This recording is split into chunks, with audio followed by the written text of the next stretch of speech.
Hey guys, this is Kelly with City Slickers Homesteader. So, what I'm going to be working on, probably today and tomorrow, depending on how long it takes me to get these done, is I'm starting to make some pizza sauce. So, we actually got 3 of these boxes from a local place. They are 10-pound boxes, and they were like $6. So, we got 3 of these boxes, plus the lady had just some spares laying around, so she kind of gave us a few extra pounds. So, but we did the 1 box and the partial, or like there's just the bag, and we got half of this pot pretty much full. I'm not sure exactly how big it is, but it's big. So I'm gonna start cooking it down, and then I'm gonna start getting the rest of those set through our little tomato strainer. So that's obviously going to be a long, boring process, so I won't include any of that because you guys have seen me use it in previous videos. If you haven't, I'll put a card up here to show the previous video where I showed how well it works. With this many tomatoes, I have found out it does make your arm tired because you do have to manually crank it. So eventually we may look into getting something maybe powered, if there is such a thing, that we can use that for, because it does take a lot of work. So I will go ahead and start on this, and I'm actually going to start going ahead and cooking this down, just so as I'm filling this up, it won't overfill the pot. So I'm just going to start going ahead and cooking it down. And then when I get to the point that I'm adding my spices, I'll bring you guys back for that so you can see exactly what I'm putting in for our homemade pizza sauce. Okay guys, so it's been a few hours now and I've got all the rest of the 2 boxes of tomatoes done. So I got this completely full and that. And this is even with the original stuff that we had done last night simmering for the last few hours. So I gotta let this simmer down, and then I'll get the spices added to it. So I'm hoping I should get quite a bit of pizza sauce out of this. So as you can see, it's still pretty thin, so it's gonna take several hours for it to get cooked down. And then once it gets down far enough, then I can add this into it and start cooking that down. So, but once I get the spices added to it, I'll show you that. And then probably end up canning it tomorrow, since this is probably going to take me all night. So this video may come out tomorrow instead of tonight. So this will take me a while. So I'll bring you guys back when I get to do the spices. Hey guys, so it is the next day. So as you can see, that's cooked down a lot. We were able to add that little white thing full of the tomato stuff in last night. Ow, that just splattered me. So we cooked it all evening. We turned it off for a little bit because we went for a walk down at one of our local parks last night. Then we turned it on, let it simmer for the evening, and then what we did is we turned it off when we went to bed and then just put some foil on it. So when my hubby got up this morning, he turned it back on and he said it was still piping hot. So it's getting there. It's, I would say, probably a couple more hours, but it's getting reduced. So probably here in the next hour, I'll probably go ahead and get the spices and seasonings added and everything to it, but it's reducing pretty nicely. So yeah, probably here in a little bit I'll get the seasonings and stuff added to it, and I'll show you guys that, and hopefully get it canned here in a little while, because we're going to go visit my parents and help them can some salsa tonight.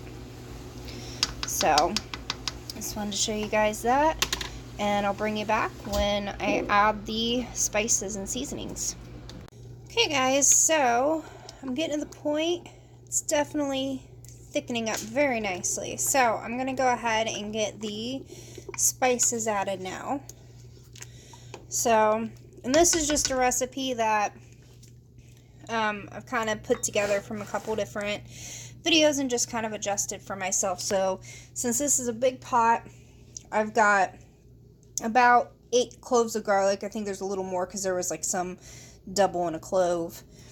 And then I'll probably do, because I don't have an exact measurement, so I'm going to kind of guessing at this point. I think I'll do a heaping tablespoon of sugar, a heaping tablespoon of my homegrown oregano. Just throw maybe a couple leaves of crumbled up homegrown basil in there, some salt and pepper, and a couple splashes of the onion powder. So I'm going to get my garlic minced up, so I'll be right back. Okay guys, so I got the garlic in. Most amazing thing that I have is this garlic press. You just put the garlic in there and literally just press it down and it comes out in nice little slivers. Literally took me like 30 seconds to do all those cloves in that. So, get that all stirred in there.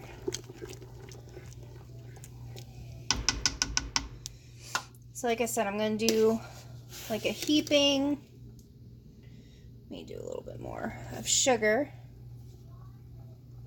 Just a little dollop more.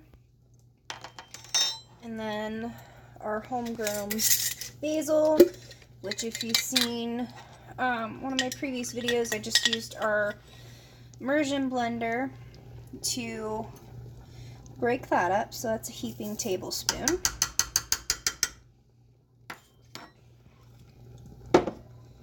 So that took a lot of that for the oregano, but I've got a little bit more in the garden.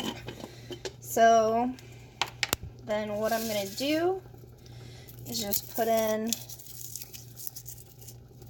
do another, just some of the basil, not much.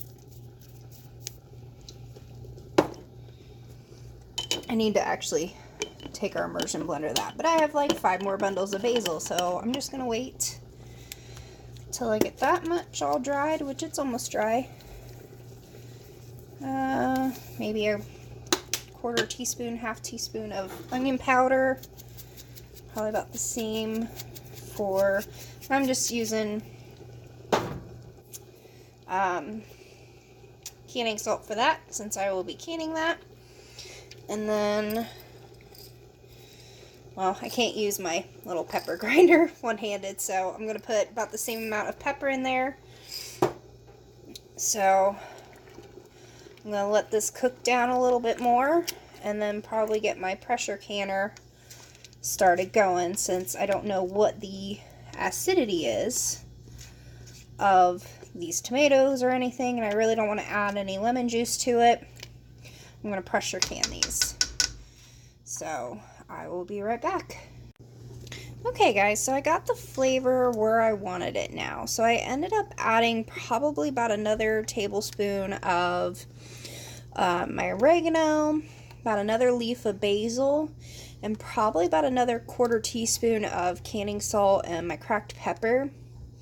Probably about a couple more shakes of the onion powder.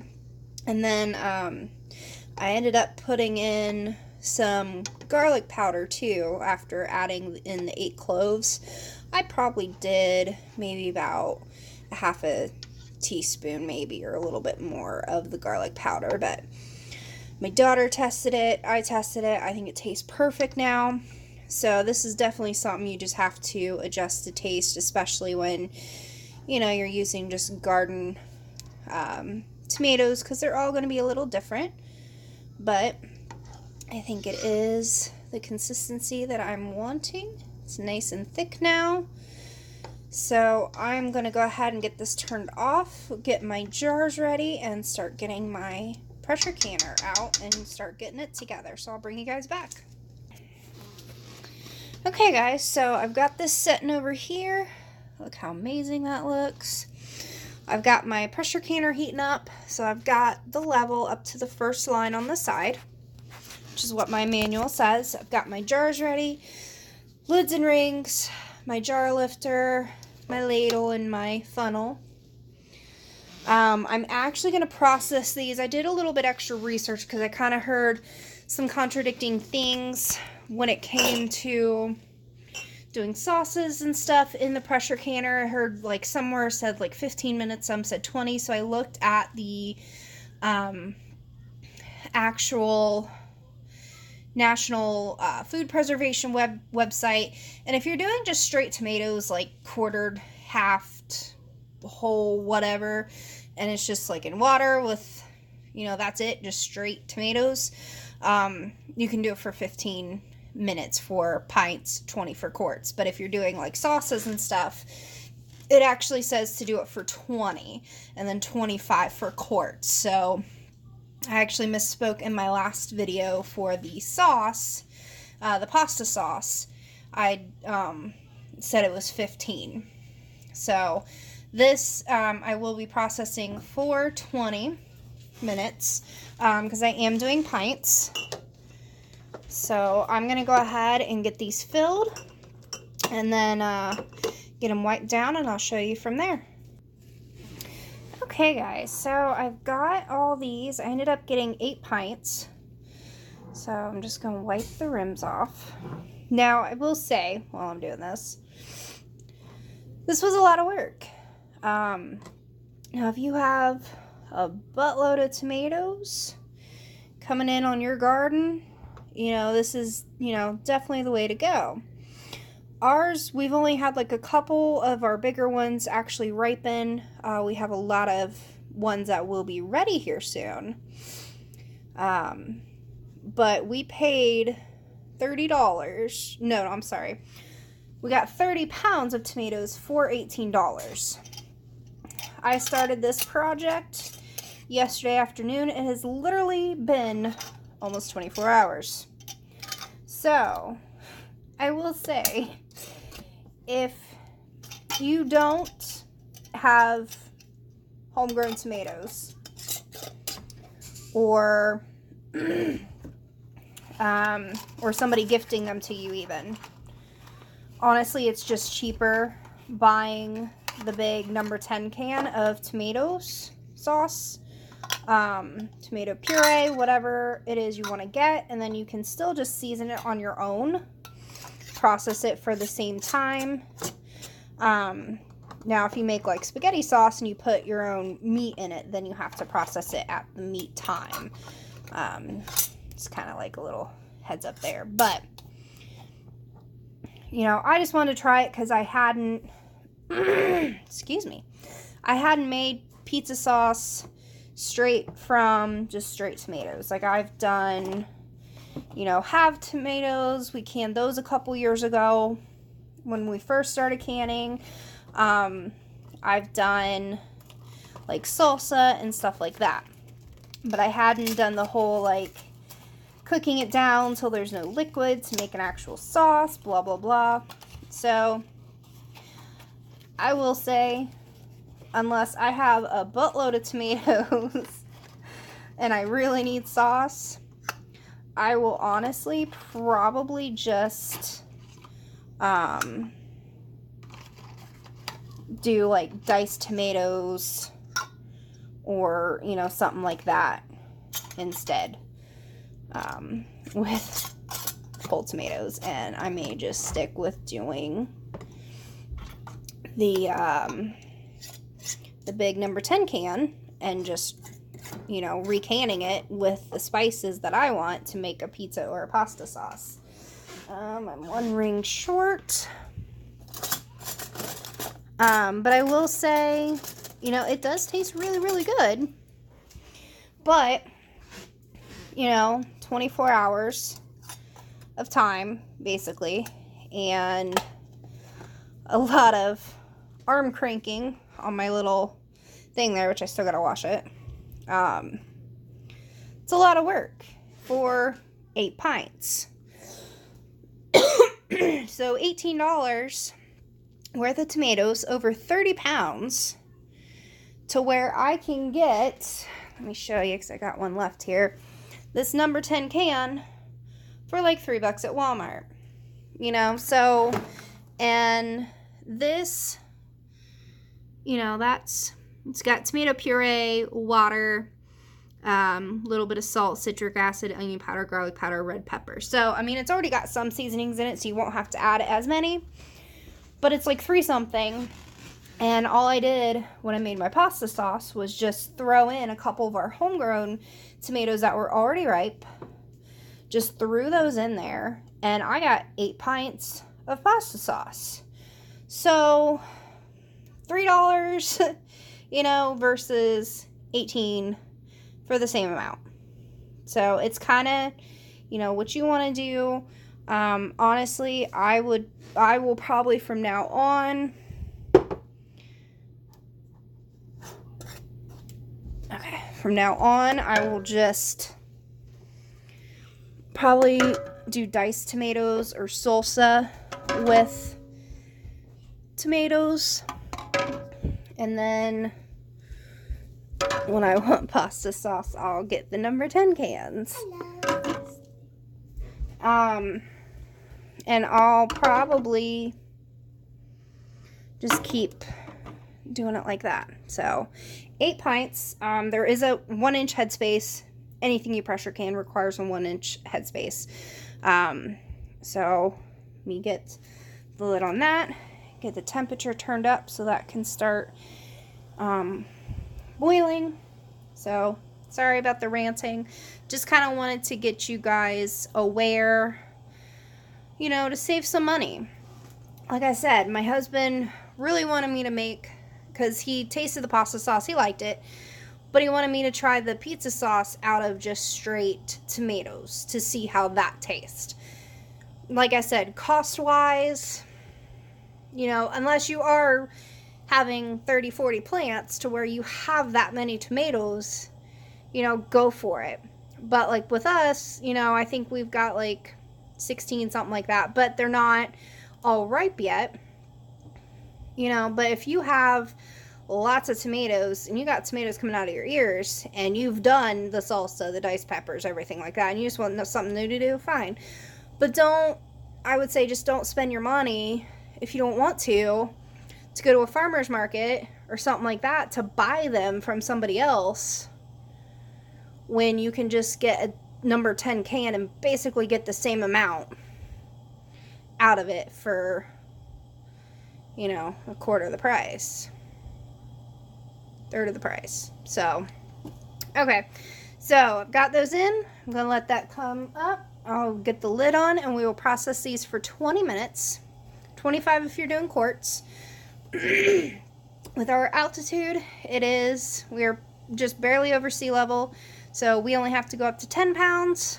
So always check your altitudes and everything before you try pressure canning if you're not familiar with it, to see what pressure you need to get your canner up to when doing this. So I'm going to let this go and then I'll bring you guys back at the end. Okay guys, so I just wanted to show you this. So this is when you know your canner's up to pressure for my area.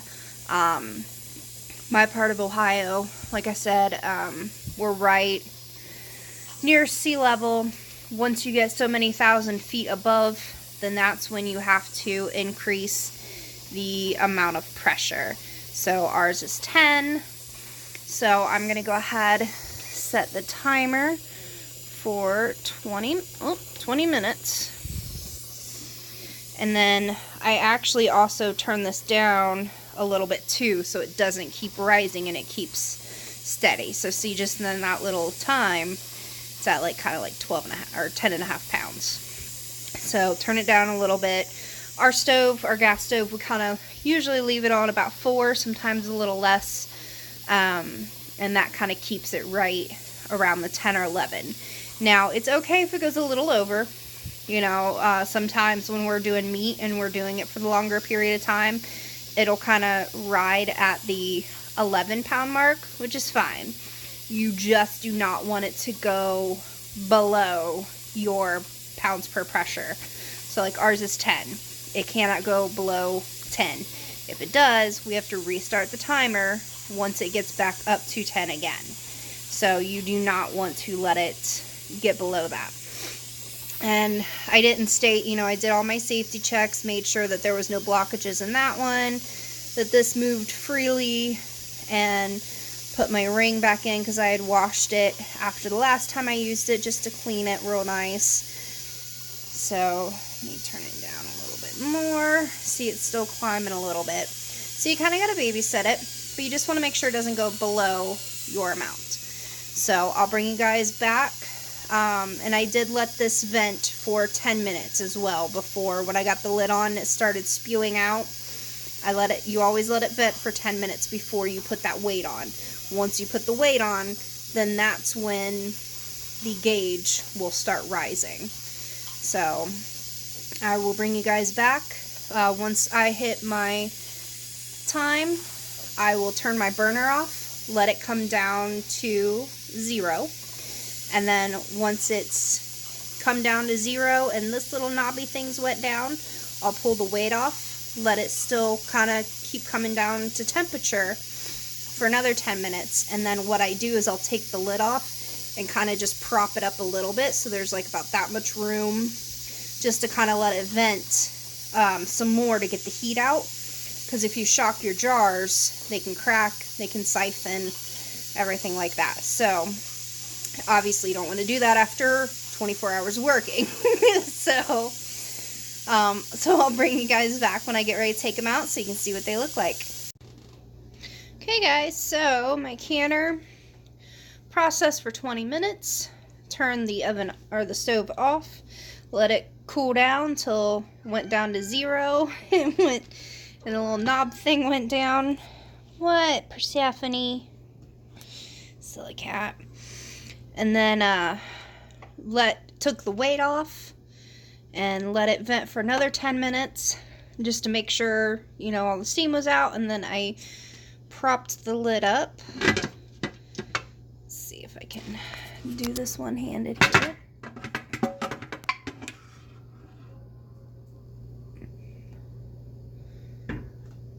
Oh, just sit on my stove there. Okay, so there's all my jars. So I've got my towel down. Start taking these out.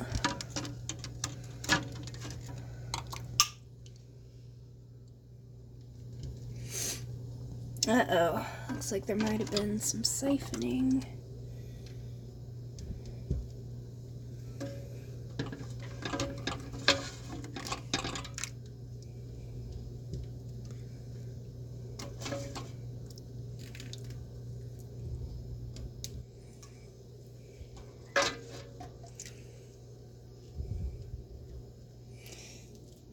Looks like a couple of them. Oh, nope, that's what that was. I had one crack on me. Well. Not sure how in the world that happened. But I know when I turned it on, before I even turned the weight or put the weight on, I thought I heard a crack, but I wasn't sure what that was. So we had a loss. It happens. That sucks. So I'm not sure what in the world happened there.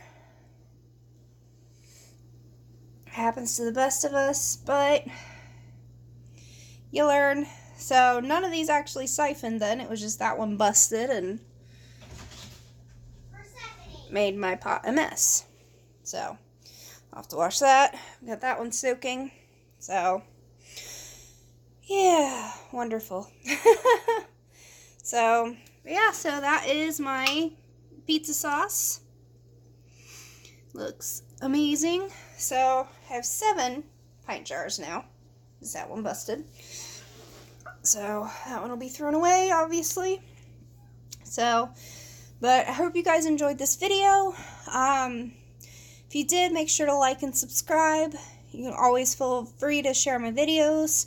If you have any questions or comments, go ahead and leave them in the comments section below. And you guys have a great day.